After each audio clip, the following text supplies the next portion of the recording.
चाहे महावीर भगवान को देखें, चाहे श्री राम के चित्र में देखें, और एक हमने गौर किया था गुरु नानक देव के चित्र में भी कि जो एक मुद्रा है उसमें भी आप आंखों को देखिए, जो आत्म दृष्टि संपन्न सदाचारी शाकाहारी और जन जन के हित की बात करने वाले महापुरुष हुए हैं, उनकी आंखें और उनके चेहरे का ओज और उनका ओरा हवामंडल जानवर को भी प्रभावित करने वाला होता है।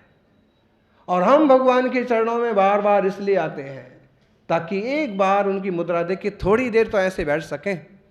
अब जैन मंदिरों में जाइए, तीर्थंकर 24 हुए हैं, लेकिन सब लोगों की, सब तीर्थंकरों की मुद्रा क्या मिलेगी? अंतर्मुख, आत्मदृष्टि संपन्न। आप जितने बाहर बाहर में दौड़ेंगे उतने ज़्यादा दुखी और परेशान होंगे। ये बात अलग है कि आप जहाँ हैं उसके लायक कर्तव्य आपको करना पड़ेंगे।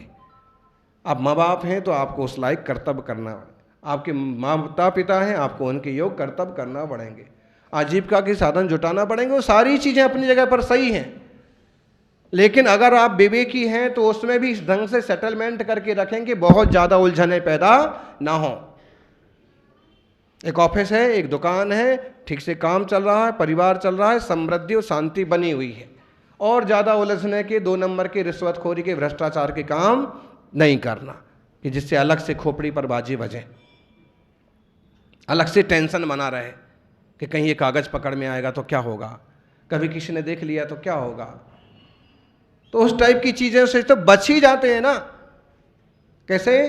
कि जितने जरूरी कर्तव्य हैं उतने करिए, जितने उसके बाद जितने अंतर्मुख रह सकते हैं उतने अंतर्मुख हो जाइए। यानी महावीर स्वामी की शांत मुद्रा देखो, अंतर्मुख हैं, पूर्ण शांत हैं, पूर्ण आनंदित हैं, चेहरे पर कोई रोष नहीं है, कोई गुस्सा नहीं है, कोई वासना सक्त प्यार भी नहीं है। वासना वाला प्यार, आजकल तो लोग वासना को ही प्यार समझने लगे। फोटो भी वैसे ही लगाते फिरते हैं, पोस्टर भी वैसे ही छपते फिरते हैं, और विज्ञापन देखिए, चाहे सीमेंट की बोरी का विज्ञापन क्यों ना हो, उसमें एक महिला खड़ी रहेगी आधे अधूरे कपड़े पहन करके। उसका उससे क्या लेना देना है बताइए। इतनी देह दृष्टि हो गई लोगों की कि बस जो कुछ है शरीर है, जबकि शरीर क्षीण हो जाता है, शरीर यहीं रह जाता है, आत्मा निकल के परभव में, बोलो जी, परभव में चला जाता है। भाई पुण्य किया है तो देव पर्याय में विराजमान हो जाएगा, और पाप किया है तो दुर्गति से कोई रोकने वाला नहीं है। यहां तो रिश्वत दे के पुलिस से बच भी जाओगे, कोर्ट से बच भी जाओगे, लेकिन कर्मों के दफ्तर में रिश्वतखोरी भुगतना पड़ता है। कभी कभी अपने सामने ही कोई घटना घटने लगती तो अपन कहते हैं यार इस आदमी ने अपनी जवानी में ऐसा खोटा काम किया था और आज बुढ़ापे में कितना बुरी तरह से भोग रहा है। आपके ख्याल में होगा ऐसा एक उदाहरण कि इसने अपनी जवानी में अपनी बहू को सताया, कि अपनी बेटी को सताया, कि अपने रिश्तेदारों को सताया, कि पड़ोसी को संपत्ति हड़प ली, कि इसने ऐसे खोटे कर्म किए, अब ये क्या कितना भोग रहा है। इसके पोते इसको लात मारते हैं, इसको कोई खाने को नहीं पीसता, इतनी संपत्ति है लेकिन इसके लिए मुंह में ये मिठाई का टुकड़ा नहीं रख सकता, इसके पाँव में घाव पड़ गया है, अंधा हो गया है। कुछ ना कुछ आप, अगर आप थोड़ी सी स्मृति को पीछे लेके जाओ, आपको 1-2 किस्से याद आ जाएंगे कि हाँ ऐसा इंसान, वो इंसान ऐसा। यही भोगना पड़ता है जी, दूसरे भाव की तो बात।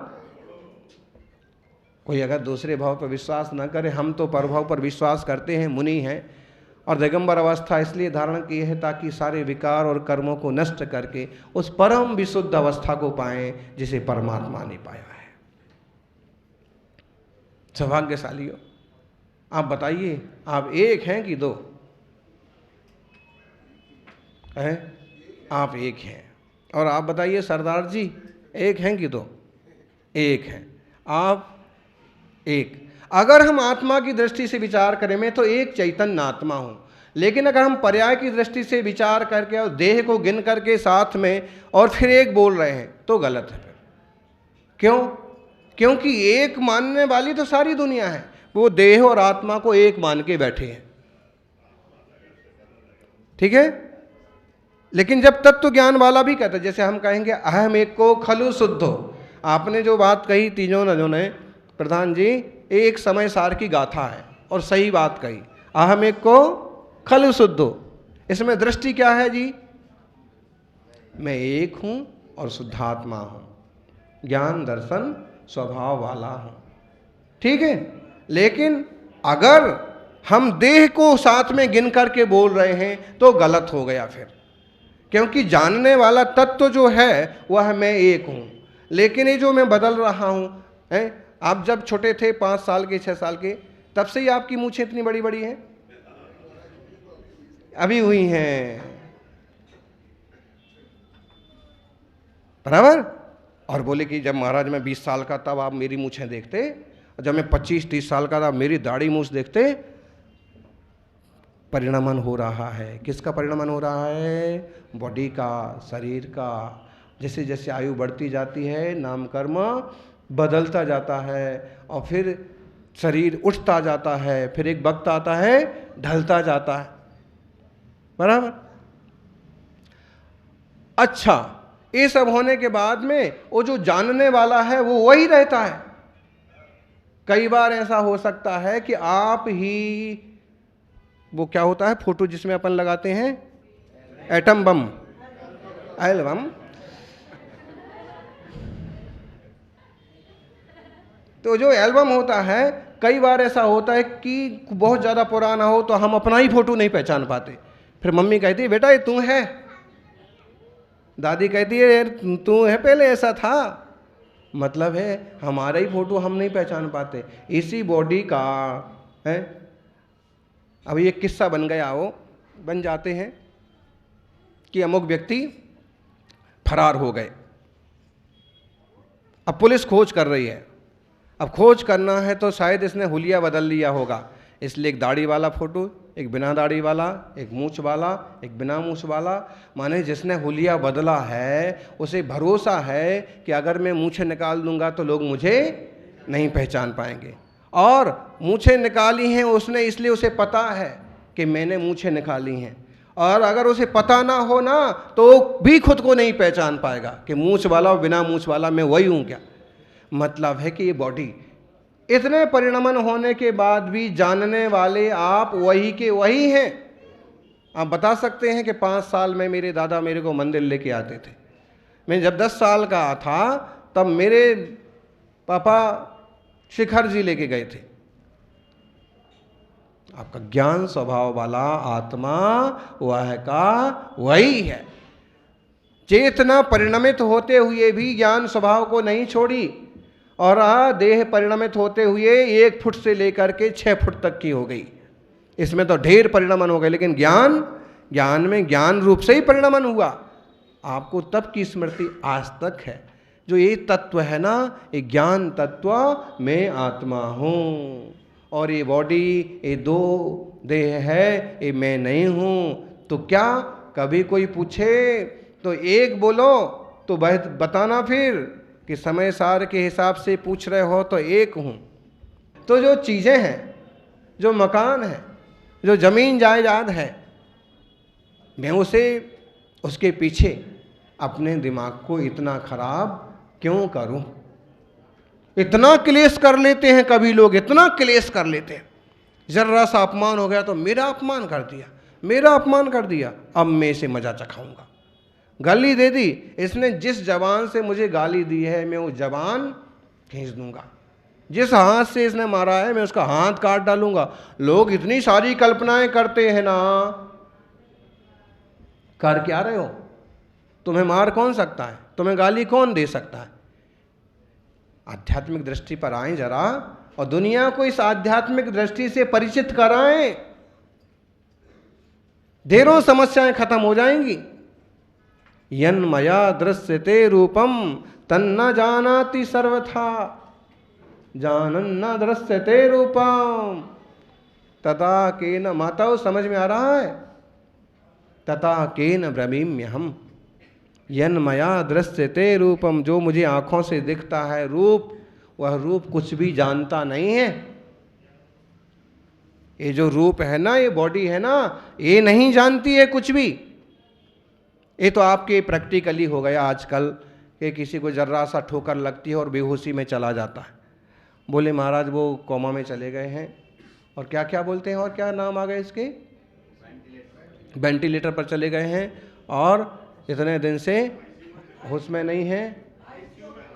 आईसीयू,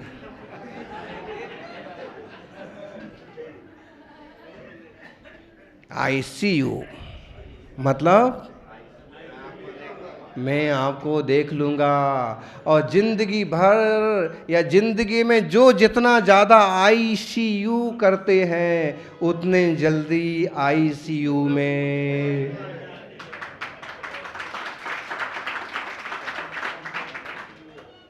आईसीयू बहुत लोग करते हैं, बहुत लोग। भैया जरा सा कुछ होगा, अब जैसे अब बिहार में आज प्रवेश हो रहा था और किसी ने आपको धक्का मुक्का करके अब थोड़ा पीछे चलो, तो थोड़ा उधर सरक जाओ ना,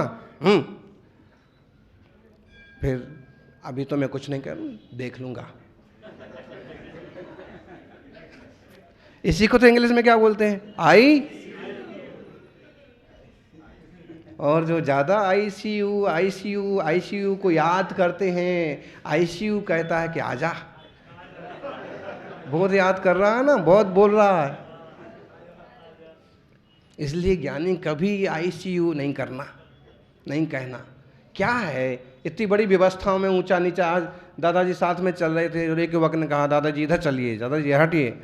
दादाजी ने शांति, दादाजी को पता है कि माहौल ऐसा है, तो थोड़ा साइड में भी चलने लगे।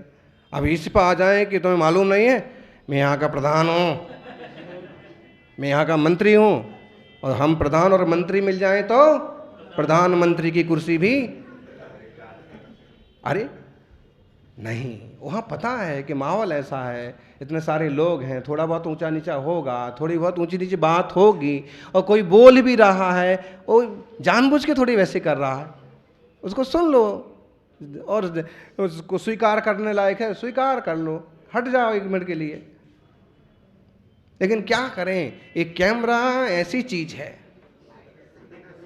ये तो अच्छा है कि मंच आपसे थोड़ा दूर बना हुआ है, वरना कोई भी इसमें चेहरा आए तो ठीक, चेहरा ना आए तो अपना हाथ घुसाएगा, हाथ ना घुसे तो टांग तो यूं कर ही देगा। को मतलब कुछ तो आना चाहिए मेरा, और कुछ ना आए तो इन सब का भी फोटो बिगड़ जाना चाहिए। आप किसी एल्बम को देखना, आपको कुछ चीज़ें उसमें ऐसे मिलेंगी कि किसी में इतना सा हाथ आया हुआ है बस, और कुछ नहीं आया, और किसी में सिर्फ कोहनी आई हुई है और कुछ नहीं आया, या किसी में सिर्फ रूमाल आया हुआ है, और बाकी लोगों के फोटो हैं, बाकी रूमाल वाले का कुछ नहीं आया। और फिर कभी देखना कि कोई मिले और जो उससे संबंधित हो, वो कहेगा कि ये हाथ मेरा है। आप तुम पहचान पाओ ना पहचान पाओ, ये जब फोटो खिंच रहा था ना तो मेरा आ ही नहीं रहा था कुछ, तो मैंने ऐसे करके ऐसा किया तो ये मेरा हाथ तो आ ही गया कम से कम। मतलब लोगों को देह का और पर्याय का कितना मतलब आसक्ति है।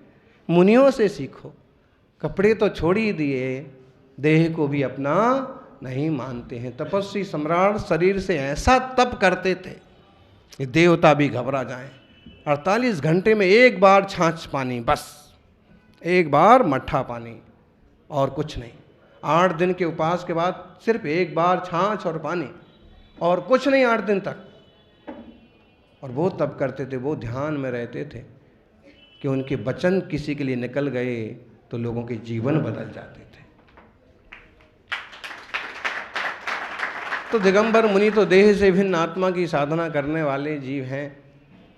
आप लोग उनके भक्त हैं, उनकी आराधना करने वाले हैं, और ऐसे प्रभु से मुनियों से सीख करके देह की आसक्ति को थोड़ा सा कम करिएगा और ये निश्चित कर लीजिएगा कि हम एक नहीं हैं, हम दो हैं।